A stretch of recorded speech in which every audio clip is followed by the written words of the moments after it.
एक बार एक डाकिया ने घर के दरवाजे पर दस्तक देते हुए कहा कि चिट्ठी ले जाओ। अंदर से एक लड़की की आवाज आई कि आती हूँ, लेकिन 3-4 मिनट तक कोई नहीं आया तो डाकिया ने फिर कहा, अरे मकान में कोई है या नहीं। अंदर से लड़की ने बोला कि साहब दरवाजे के नीचे से चिट्ठी अंदर डाल दीजिए, मैं आ रही हूँ।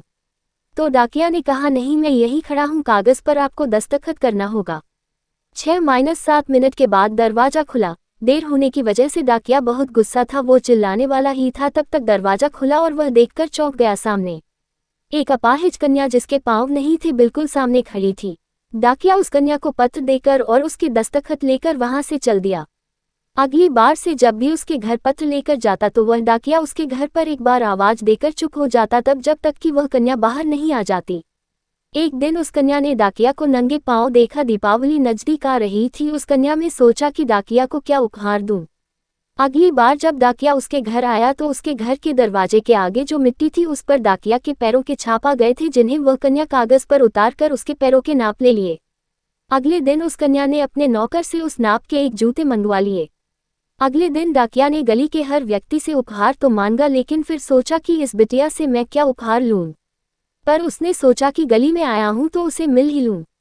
उसने दरवाजा खटखटाया, अंदर से आवाज आई, कौन? तो इसने जवाब दिया, डाकिया।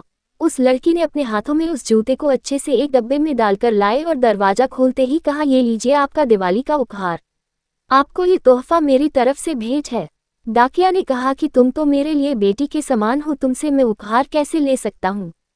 कन्या ने आग्रह किया कि मेरे इस उपहार के लिए मना ना करे।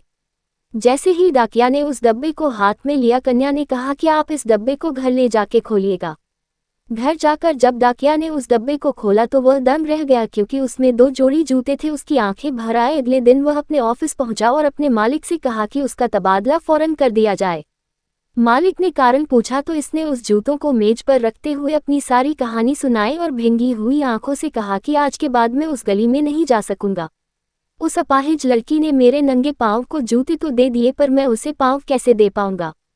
कहानी का उद्देश्य दोस्तों, संवेदनशीलता यानी दूसरों के दुख दर्द को समझना, अनुभव करना और उसके दुख दर्द में भागीदारी करना। यह एक ऐसा मानवीय गुण है जिसके बिना इंसान अधूरा है। ईश्वर से प्रार्थना है कि हमें संवेदनशील बनाए ताकि हम दूसरों के दुख दर्द को कम करने में उसकी मदद कर सके। संकट के समय में कोई यह नहीं समझे कि वह अकेला है, उन्हें महसूस हो कि उनके साथ उनकी सारी मानवता है।